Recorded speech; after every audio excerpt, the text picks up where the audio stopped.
ভালোবাসার প্রতিদানে শুধু ভালোবেসে যাওয়াটাকে ভালোবাসা বলে না।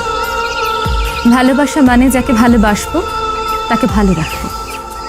ভালোবাসা মানে ভালোবাসার মানুষটার মানসিক অসুস্থতায় তাকে সাপোর্ট করা, শারীরিক অসুস্থতায় তার পাশে থেকে সেবা যত্ন করা, দূরে থাকলে নির্ঘুম রাত কাটানো, সৃষ্টিকর্তার কাছে তার জন্য প্রার্থনা করা।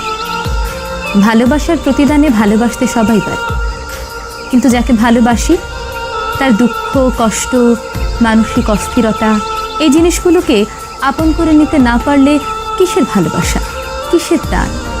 ভালোবাসার মানুষকে আগলে রাখতে জানতে হয়, তার মানসিক অস্থিরতায় নিজেকে মলম হিসেবে উপস্থাপন করতে জানতে হয়।